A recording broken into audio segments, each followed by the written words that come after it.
Everyone hits a bump in the road. What do you do with it? Be inspired as we explore the ways people experience, navigate, and manage the ups and downs and twists and turns in this road trip called life. Welcome to another episode of Bump in the Road. The basic podcast is always free. We also have a premium subscription called Bump 2 that lets you listen in on extended behind-the-scenes conversations with our guests. Check it out at www.bumpintheroad.us. Lya Badgley is an author, but most of all, she is an adventurer. She's traveled the world, lived in Southeast Asia, where she worked as the director of Cornell University's archival project, and so much more. Lya's story is full of bumps in the road.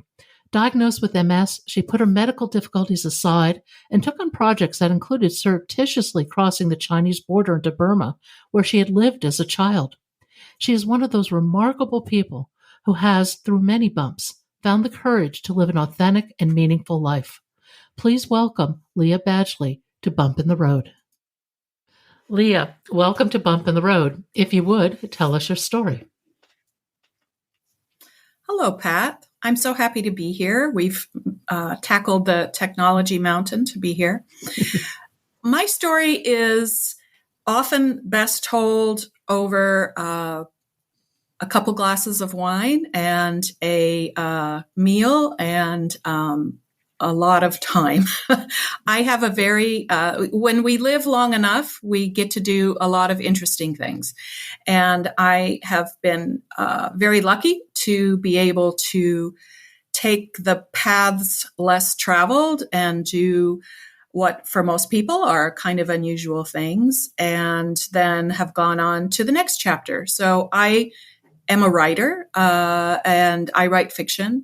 And looking at my life is much like looking at a book, in that there are part one, part two. I guess I'm now in part 3 or 4 or 5, whatever, and all these chapters. And so it's fun to talk about the different chapters, depending on who my audience is. I think for today's purposes, obviously I want to talk about my life as a writer and how that came about. But just very briefly, background, my father was an academic, and so I ended up being born in Rangoon, Burma, which is now known as Yangon, Myanmar, and spent my early life in Southeast Asia, and then returned as an adult, and now return very, very frequently. So I lived and worked there throughout the region in different countries. And many people have said that I should write a memoir because I've had this interesting life. And I choose not to write memoir, but I write fiction, but I draw very deeply on my lived experience. So after sort of growing up, moving all around the world, I got into retail merchandising because that seemed a way to get a job and get me out of Missoula, Montana, where I was living at the time, and went to my last year of high school there, Hellgate High School. Woohoo. And then I became involved in the music scene, in the Pacific Northwest, the Seattle music scene. So this is in the late 70s and throughout the 80s. I was writing and performing music in clubs, and I put out an album and videos and all of that kind of stuff that we used to do in the 80s. Then I became very, very ill and lost my sight, and was eventually diagnosed with multiple sclerosis, which ended my performing career. But I was able to sort of have the time to expand song lyrics into poetry, into prose, and that was sort of the foundation for what is now my writing life. And in the 90s, I returned to Southeast Asia. I did multiple projects, lived in Cambodia. I worked for Cornell University as the director of their archival program at the Tuol Sleng Museum of Genocide, which was very deep and profound work. And then I went and opened a restaurant in in Burma, and so I just done a lot of interesting things whilst I was in Burma that time. And I'm going to refer to it as Burma, but it is, of course, as we know, it's called Myanmar now. And met my husband, and then my next project was having a child, and so for 20 years I was a mom, and arguably that was the best project I ever did. And now I am older and hopefully wiser, and can look back on my crazy wild life and draw inspiration from it that hopefully will resonate with my readers. What are some of the more profound incidents and inspiration that really have moved you? Well, I think that definitely. So the name of your podcast is Bump in the Road. And I think that I have had a very bumpy road throughout my life in one form or another. And I think that bumps are ultimately good. When we're having the bump, it's not so good. But the thing about if the road is smooth, that becomes a rut and becomes the status quo.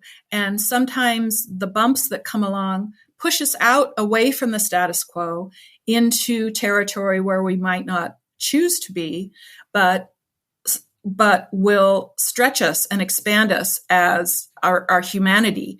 And I think that that's the best way to grow, is to be thrust, if you will, into uncomfortableness and learning how to swim in that place is how we grow as human beings. So specifically, I've had a number of bumps. My mother was very ill when I was a young girl, and she lived with us at home, and so managing that, and then becoming diagnosed with MS and having that was hugely profound and a major bump. And then these different little bumps, subsequent to that. So I don't know if there's one bump. I'm with you. I've had a life full of bumps. Illness has definitely been one of my bumps. MS is a really profound diagnosis. What were your thoughts when you received that information? I think that, I remember very clearly, it takes a while to get diagnosed with MS because there are a lot of different sort of protocols for getting a particular diagnosis. But this was in 1987, so it was a long time ago, and they didn't know very much about it. And the symptoms that I was having, blindness, optic neuritis was, easily diagnosed. But the other primary symptom I had was pain and physical pain. And at the time, they did not recognize that as a symptom of MS. Crazy, right? They said, "Oh, yeah, that's in your head." Well, I was like, "Oh, yeah, my brain's in my head." My spinal column's, connected to my brain. But anyway, so the blindness mostly resolved, but the pain didn't. So I spent a decade in literally feeling like I had a knife in my back, and how to. So I lost all my friends because the people who love you and see you, on a regular basis, it's very difficult for people to witness chronic pain. Now, acute pain is one thing because, you're in the hospital. Let's come and bring you flowers and soup, and we'll come and visit you now and then. But when it goes on month after month, year after year, decade after decade, it's very difficult for people to stay with you through that process. So I think that was more than the actual coming to terms with that diagnosis and living with those symptoms, I think was the most difficult thing. Subsequently, I, made peace with that and understand it. But that was very, very difficult. You have to remake your entire social network. Yes. It's easy intellectually to say that's an opportunity, but on an emotional level, that's pretty devastating. I've been there. through cancer, 6 years worth of treatment. And everybody drops away. I hate to say that, but they do. So you know what I'm saying. I mean, Absolutely. It was one of the most isolating experiences I've ever had. yes, chronic illness is, and I think that component of it is not talked about very much. What is talked about, of course, are the treatments and the medications and the progress and the setbacks and well, can she walk? Can't she walk? Can she see? Can't she see? But not what happened to her best friend and why is her best friend not in her life anymore? What happened to her musical partner who ran off with the best friend while they were getting together at the bar to talk about ways to support me? And then they ended up supporting each other. And that stabbing feeling you felt in your back may have been emotional. Exactly. Oh my God, you made the connection. I was going to go there. Yes. Oh, but how do you go on with the uncertainty of a disease like MS? How do you compartmentalize it in your life and keep living? By when you feel that the worst thing that has happened happens. So basically, I lost everything. I lost my my self perception of who I was. I was a performer. I was a rock star. I was a never had to buy a drink in any bar in Seattle, kind of groovy chick gal. All of that, superficial stuff, of course, went away. And learning how to sort of deal with that. What was the first question? Well, no, you bring up something interesting. How do you deal with that? Because I don't know about you. I've been through illness and things like that, and we're about the same age, and there was nobody there to help. Okay, yeah, okay, yes, yeah. So basically, figuring out the new way of being, but with the context of the illness, because at that time there was no sort of protocol that made sense to me. So I changed my diet. I started taking certain kinds of supplements. I started subsequently. This wasn't immediate. This sort of way of coping, developed over years. But meditation, visualization, all of that, kind of now is standard with a MS diagnosis for people. Doctors say, well, in addition to the medications, here are things to consider: life changes, right? And lifestyle changes.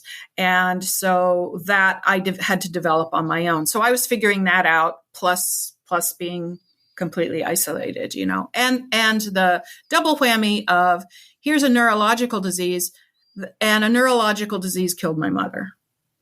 And so it's like, oh my gosh, here we go again, right? How am I going to manage all of that? So back to, I'm now remembering my original train of thought, was moving forward into a way of being that that I had to invent and reinventing myself. And so all of that was so traumatic. I just pushed it aside and thought, this is as bad as it's going to get, though. That's not true. But thinking that, so the worst that could happen is I could die. And that doesn't sound so bad. I mean, speaking frankly, right? No. I've been there. I have a period of my life I call life wish, death wish. Yeah. So what comes out of that, and this is a huge bump in the road, is courage, is crazy, stupid stuff choices that you'll make that appear reckless to the people around you and to society, but you're thinking, I don't care. right? What's the worst that can happen? I can die. Well, that's not so bad. So I started doing kind of reckless things. I had a new boyfriend, and we ended up doing sneaky peeky stuff, being smuggled across the China border into northern Burma to interview insurgents. I mean, that people, if I were caught, I would have been shot or imprisoned. I mean, so that sort of started me on this path of, now looking back, is like really cool stuff that I can write and put in my books. But at the time, and moving to Cambodia, and people are like, you have MS. How could you even consider going to a place like that? And I'm just like in complete denial that the MS is who I am and a part of me. But I have this crazy, wild recklessness. And so I did this really marvelous stuff that came from being told, you're going to be in a wheelchair in 5 years, and you should never have a child, and you can't do this, and living with this horrible pain. So it's like, no one could tell me I can't do that. And so anytime a door showed up that was like, ooh, there's weird craziness on the other side of the door, I was like, yes, open that door.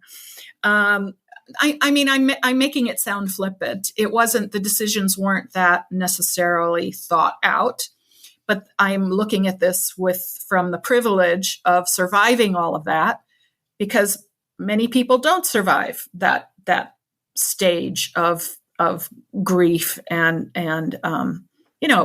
my husband divorced me. I mean, all kinds of horrible stuff happened. But looking back now, I can go, oh, here's what I learned from that, and here's what I can hold dear to me as the gifts that horrible darkness gave me. What are some of the gifts? Well, I have a really interesting story to tell. I'm really good at dinner parties. And I'm a survivor. Do you regret any of what you call the crazy, wild recklessness? Do I regret? No, I don't. See, looking at that, I would say that you really lived. And I think that is incredibly cool. Thank you. I did. I mean, now I'm older. The MS is progressing. For example, now I fall all the time.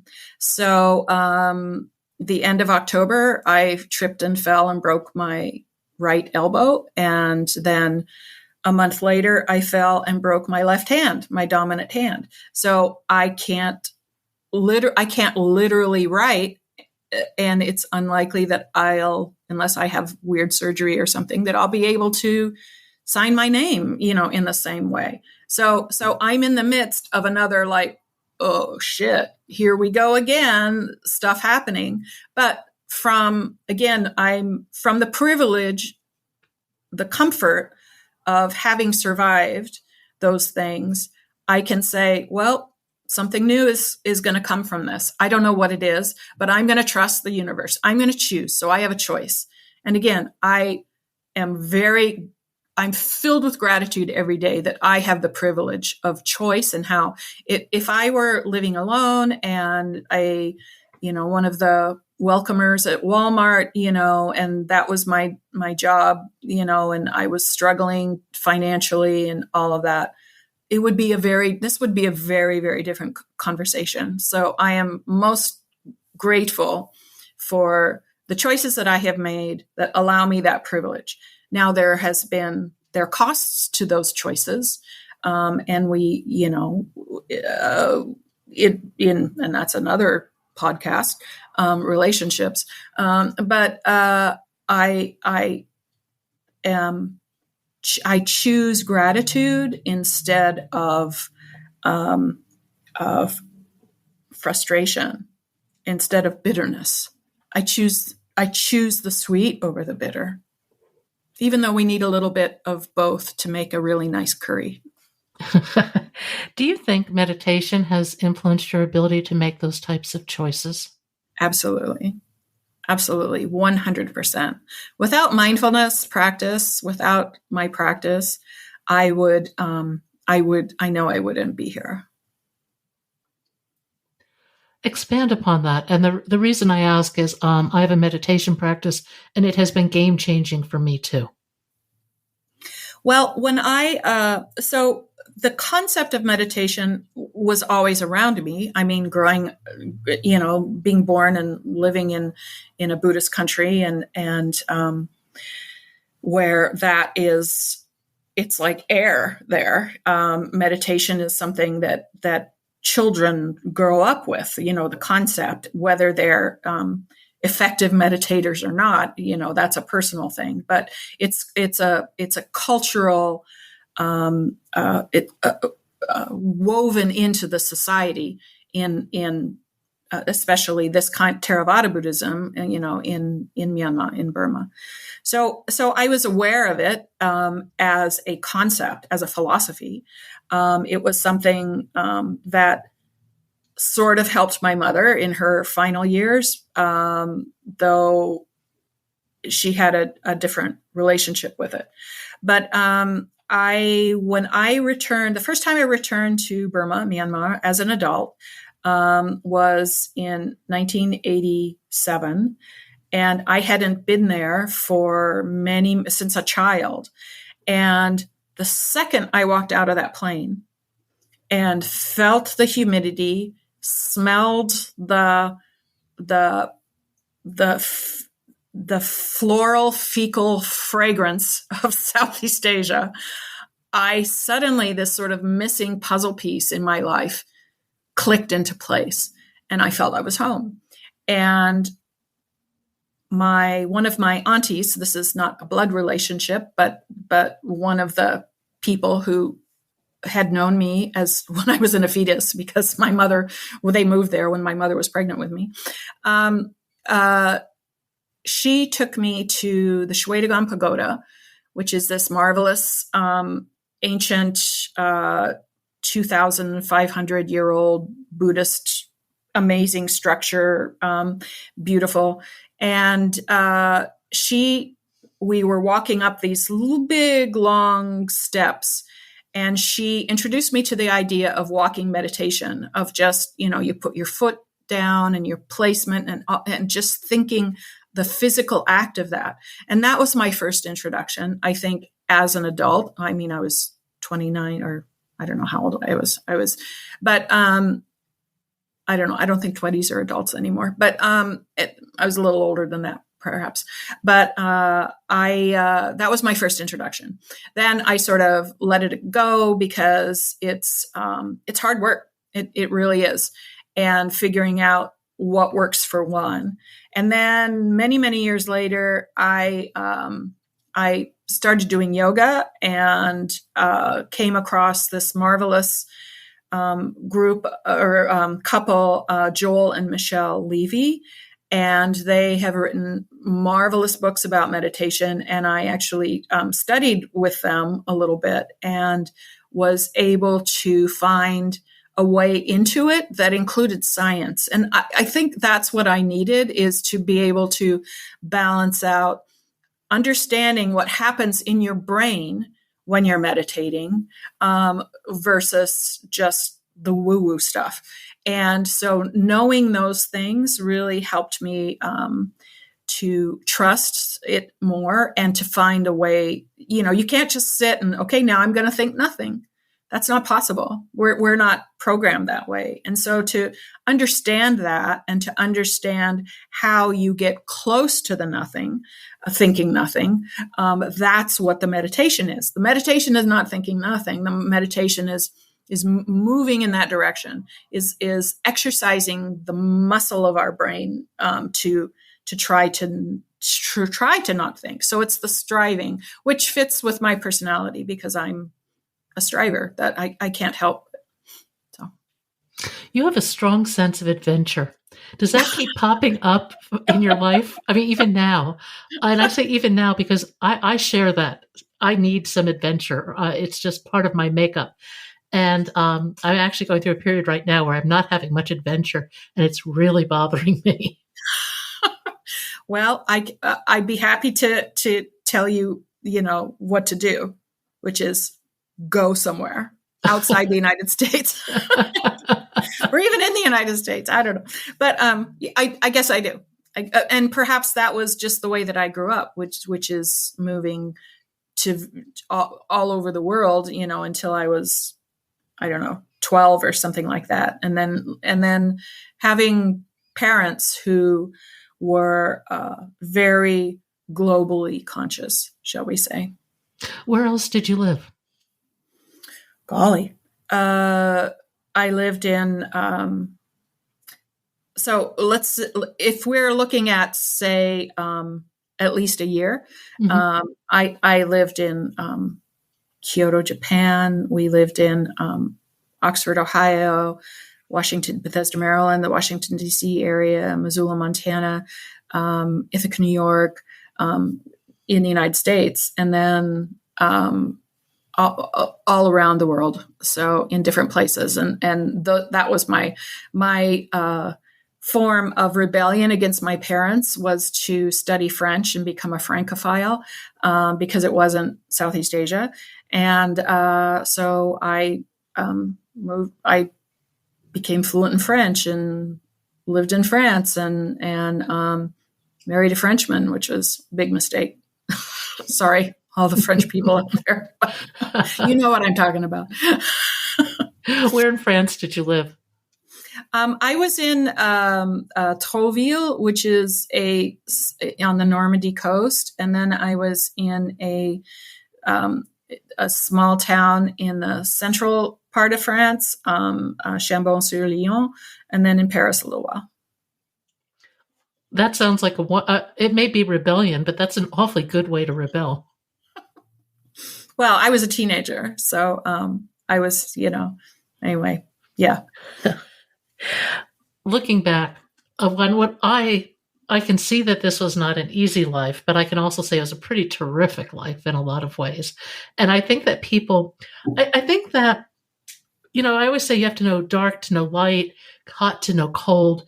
And I think the wider the extremes of your experiences are, maybe the more satisfying they are too.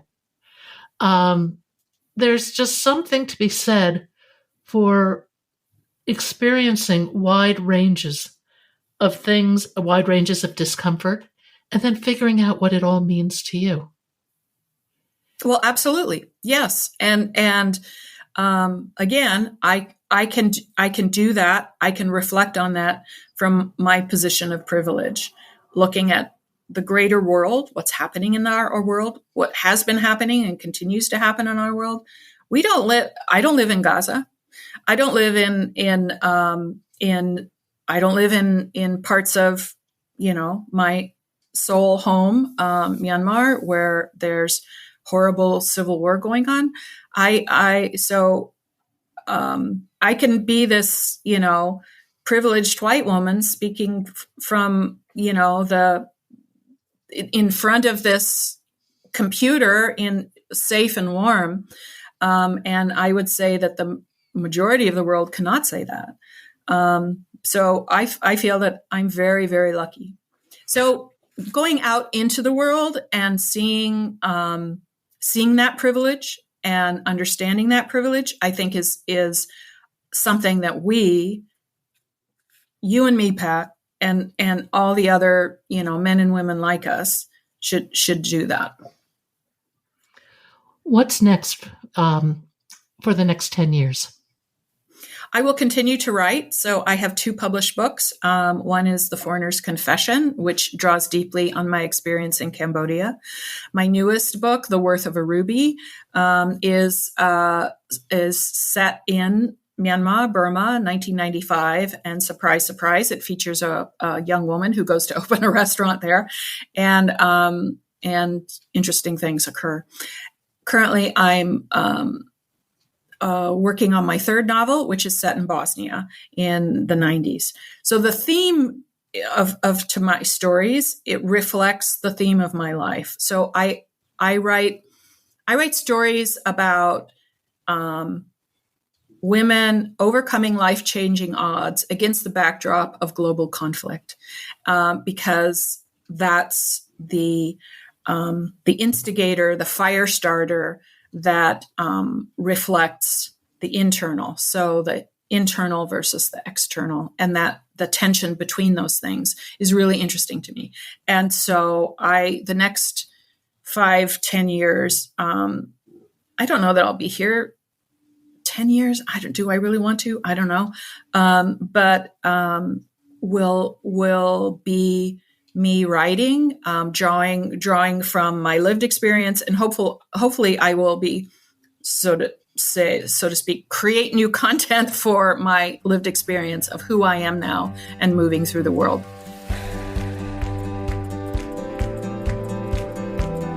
Thank you for listening. I hope you'll support this podcast by becoming a Bump 2 subscriber.